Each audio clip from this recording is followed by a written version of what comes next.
Bonjour à tous et bienvenue dans ce nouvel épisode de Introspection.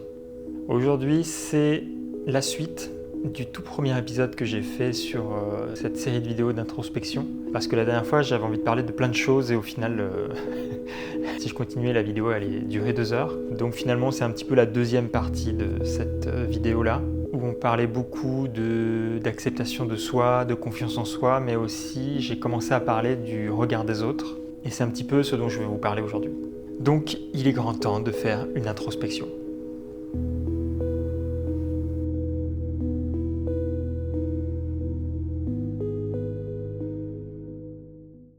La dernière fois, je vous parlais du fait que plus je vieillis, plus je me foutais un peu du regard des autres, alors qu'avant, le regard des autres m'apportait beaucoup.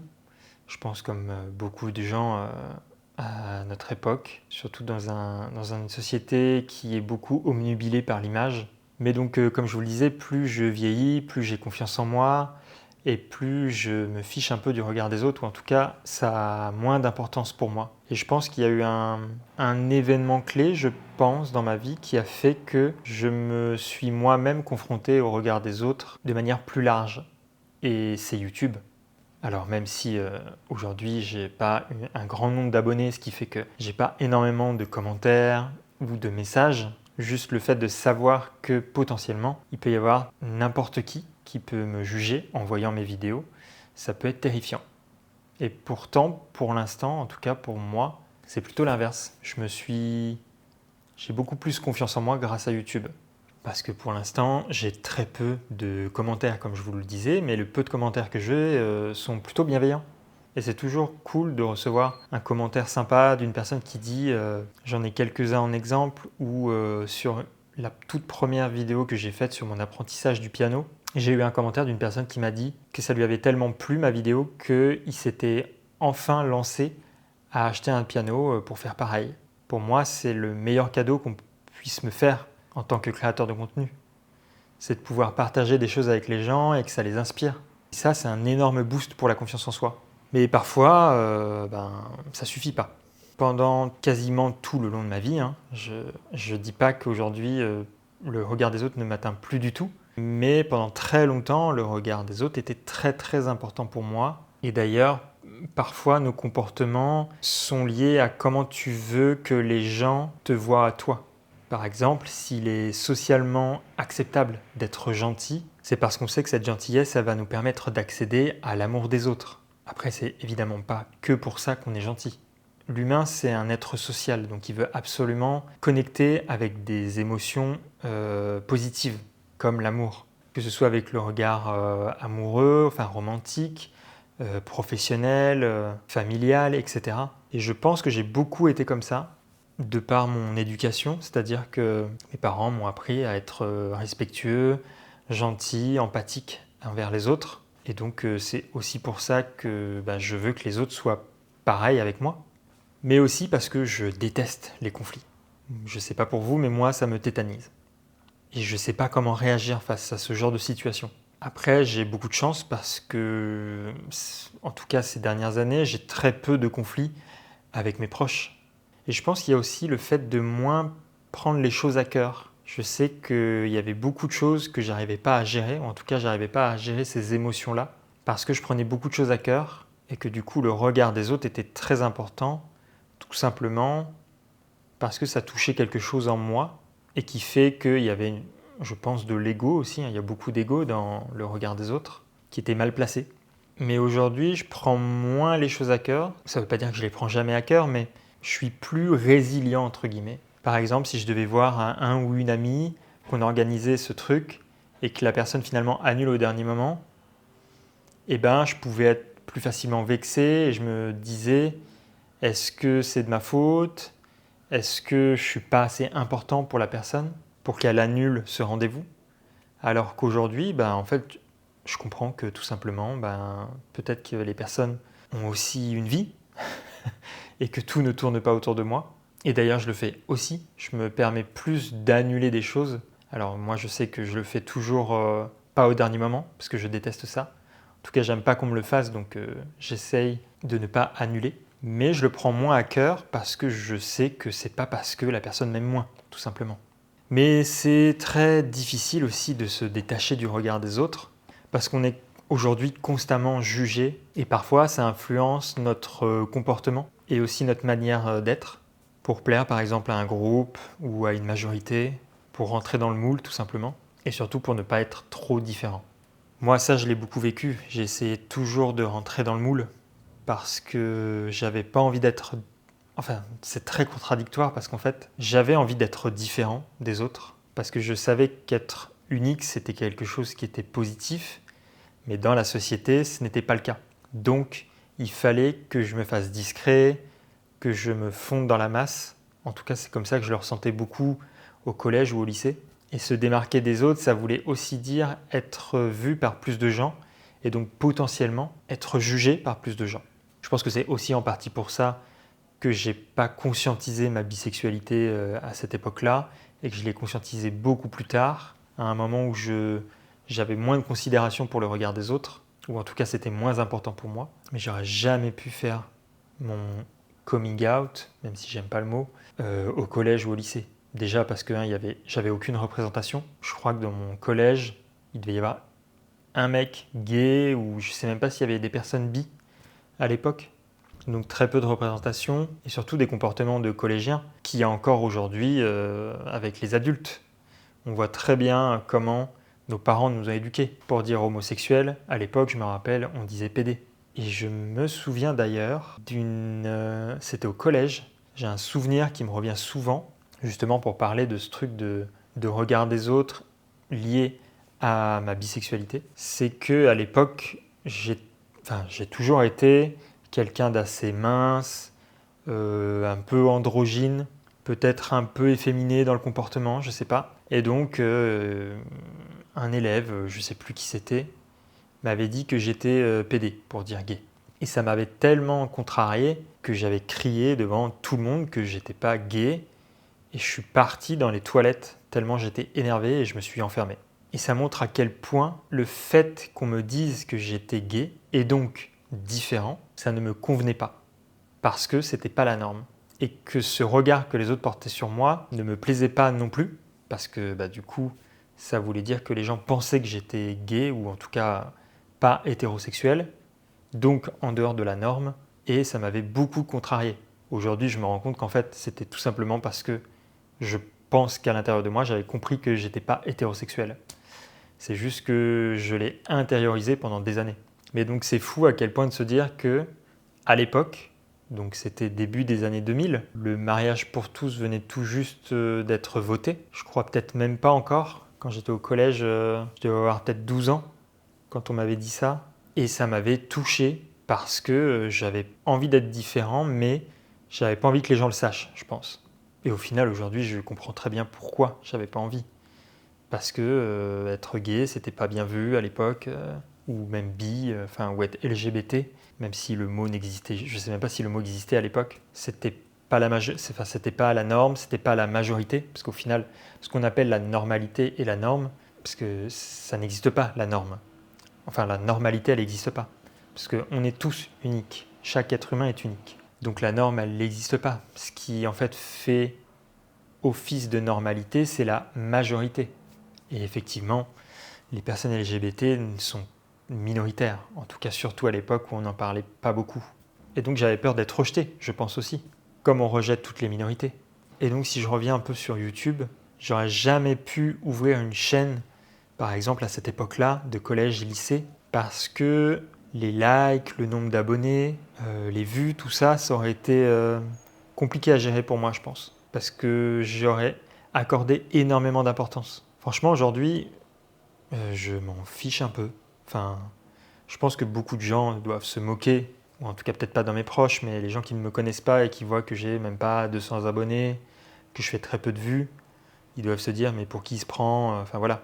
Et c'est ok, je m'en fous un peu parce que c'est pas le but de cette chaîne, c'est pas d'avoir plein d'abonnés. C'est sûr que c'est mieux, mais c'est pas ce qui moi m'anime en tant que créateur de contenu. Si j'ai créé cette chaîne, c'est pas pour les vues, c'est tout simplement pour partager des choses avec vous, avec les gens, et créer encore plus, parce que c'est ça moi qui m'anime réellement dans la vie, c'est de créer des choses. En l'occurrence là, c'est de créer du contenu. sur plein de sujets qui m'intéressent et qui m'inspirent. Parce que si on regarde aujourd'hui mon nombre d'abonnés, mes vues, c'est pas Jojo. Vous avez vu le petit jeu de mots? Jojo, c'est le nom de la chaîne. Allez. Allô? Et mon petit loulou, Oui, tu vas? ça va? Ça va, t'es encore pas trop cuit? Non, ça va. Samedi, alors, j'ai un truc, mais je ne sais pas ce que c'est. On m'a offert un truc pour mon anniversaire, mais on m'a pas dit ce que c'était. Et de 6, 2 jours, hein? Et ils gardent quand même le Tour de France alors qu'il y a la canicule et tout. Ah ouais, bah, Bah tu les ça enlèves. va aller. Ah bah non, faut pas enlever au restaurant. Ah, je te l'ai pas dit. Si, bah du coup je partirai le vendredi. Allez, bisous, bisous. Allez, bisous. À plus. Bisous. Mais c'est pas raccroché, c'est fou. En parlant du regard des autres au collège, il y a un truc qui m'avait frappé aussi, c'était le système scolaire. Le regard des autres, surtout par les personnes plus âgées que nous, genre les adultes. C'est, je trouve, un système qui est beaucoup dans le jugement, très clairement, parce on te juge sur ce que tu veux faire plus tard, parce que soi-disant il y a des métiers qui sont bien, d'autres pas bien, ou il y a des métiers où il faut faire beaucoup d'études et c'est mieux, toujours, que de faire un métier sans études, parce qu'apparemment c'est pas assez valorisant. Je trouve ça un peu nul, mais moi c'est ce que j'ai ressenti quand j'étais au collège et au lycée. Il y avait beaucoup ce truc-là de il faut faire des études parce que c'est mieux. Même si t'aimes pas ça, ça n'a pas de sens. Et du coup, on pouvait très vite te juger par rapport à ce que tu voulais faire, par rapport aussi à tes notes, parce que finalement, le seul truc qu'on t'apprend à l'école, c'est d'acquérir des informations. Et je trouve que notre système scolaire, il n'est pas ouf. Je me suis moi jamais senti aussi mal dans ma peau que lorsque j'étais au collège et au lycée, en partie parce qu'il fallait absolument savoir ce qu'on voulait faire de notre vie. Et qu'il fallait se comporter comme des adultes alors qu'on n'en était pas. On nous demandait déjà de faire des choix d'adultes alors qu'on n'était encore que des enfants. Je trouve ça pas très logique et pas très sain. Et puis quand on entend, je crois que c'était Elisabeth Borne qui avait dit qu'il fallait que dès l'école primaire on sache ce qu'on voulait faire. Bon, on va pas parler de politique cette fois-ci, mais c'est aberrant quoi. Et donc si en plus de ça tu sais pas ce que tu veux faire, à cette époque-là, à cet âge-là, on va te juger pour te dire non mais il faut te dépêcher, parce que là t'as pas le temps, tu vas arriver dans la vie active. Mais calmez-vous en fait, on peut essayer de prendre le temps un peu. On ne sait pas qui on est et vous nous demandez ce qu'on veut faire. Ça n'a pas de sens. En fait, les plus âgés nous demandaient de faire des choses ou de faire des choix qui sont impossibles pour nous. On avait, je veux dire, à cet âge-là, t'as pas de vision sur le futur, t'as pas assez de maturité et t'as aussi pas assez d'expérience. On nous demandait d'absorber une quantité astronomique d'informations sans vraiment poser de questions. Au final, je ne me souviens, je pense même pas de la moitié de ce que j'ai appris au collège et au lycée, parce qu'aujourd'hui, ça ne me sert pas.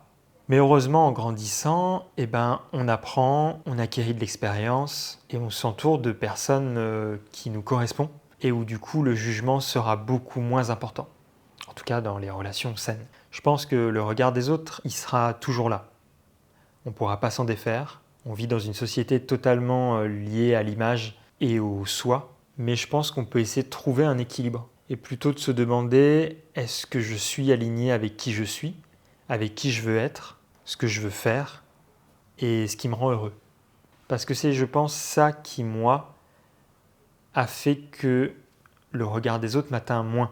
C'est tout simplement parce que j'ai compris ce que moi j'avais besoin pour être heureux et que du coup j'ai plus besoin d'aller chercher le bonheur chez les autres parce que mes besoins, mon bonheur me suffit déjà.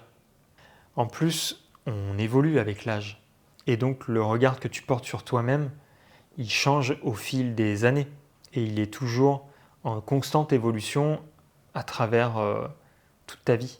Et le regard que je portais sur moi-même à l'époque ne correspond pas du tout au regard que je porte sur moi aujourd'hui. À l'époque, je me dévalorisais beaucoup. Aujourd'hui, je sais que j'ai de la valeur pour certaines personnes, que j'ai de la valeur pour moi-même, que ce que je fais, je pense être bien, que je fais des choses qui me rendent heureux et que du coup, ça permet d'être beaucoup plus soi-même et d'accepter qui on est aussi. Donc, acceptez-vous. C'est tellement facile à dire. Et c'est vrai, c'est tellement facile à dire de dire acceptez-vous quand une personne a fait un travail sur elle-même. Mais je sais que en fait, ça prend beaucoup de temps. Et quand on est plus jeune, on n'a pas envie d'attendre. Il y a cette impatience de vouloir évoluer tout de suite, parce qu'on a envie de faire comme les grands. Donc essayez en tout cas d'être le plus possible aligné avec vos valeurs et avec qui vous êtes. Acceptez-vous. Vous n'avez pas besoin de la validation des autres. Pensez déjà à vous avant de penser à ce que les autres peuvent penser de vous. C'est pas logique de laisser ce regard à des personnes qui ne vous connaissent pas. Et c'est aussi pour ça que je déteste le regard des autres, le jugement. De manière générale, c'est que quasiment à chaque fois, le jugement que vous portez sur quelqu'un, c'est un jugement qui est hâtif parce que vous avez juste vu la personne une fois, parce que vous avez juste vu son physique, parce que vous connaissez juste son métier, etc. Mais vous ne connaissez pas la vie de la personne et pourtant on se permet de juger alors qu'on ne connaît pas. C'est pour ça que je dis souvent que j'essaye toujours de ne pas juger une personne que je viens tout juste de rencontrer parce que je ne sais pas ce qu'elle a vécu. Je ne sais pas quels sont ses traumatismes, je ne sais pas où elle en est dans sa manière de se construire, etc. Donc c'est toujours difficile de créer un jugement. Et donc je préfère apprendre à la connaître avant de la juger. Je sais que je peux plus facilement juger mes amis parce que je sais comment ils fonctionnent, je sais comment ils vont réagir, je sais aussi m'adapter à eux pour pouvoir parler de choses qui peuvent être plus délicates et donc de les juger. Mais juger une personne que je ne connais pas, je ne comprends pas le principe. Enfin, juger de manière générale. Parce que nous, ça ne nous apporte rien. Et de toute façon, pourquoi ça devrait nous impacter autant le regard des autres alors qu'on ne peut même pas le contrôler? On ne contrôlera jamais ce que peuvent dire les autres de nous. Et ça, c'est pareil. La peur de ne pas avoir le contrôle sur ce que les autres pensent de toi, c'est aussi un gros sujet dans ma vie. Ou du moins, de ne pas avoir le contrôle tout court. Mais ça, je pense que ça sera le sujet d'une autre vidéo. Parce qu'il y a tellement de choses à dire sur cette peur que j'ai de ne pas contrôler les choses. Donc voilà, cet épisode est terminé pour aujourd'hui. N'hésitez pas à vous abonner à la chaîne. Ça permet de me soutenir dans ce que je fais sur cette chaîne YouTube. Et moi, ça me donne envie de continuer à vous proposer du contenu comme celui-ci. N'hésitez pas aussi en commentaire à parler justement de ces sujets-là, de confiance en soi, d'acceptation de soi, du regard des autres. Parce que c'est en parlant autour de nous, en discutant qu'on évolue et que je pense que c'est comme ça qu'on arrive à communiquer et du coup à mieux comprendre l'autre. Ce qui fait qu'en comprenant les autres, on juge moins les gens. Donc moi je vous dis à bientôt pour une prochaine vidéo sur l'introspection. Et surtout, faites comme moi. Parlez tout seul chez vous.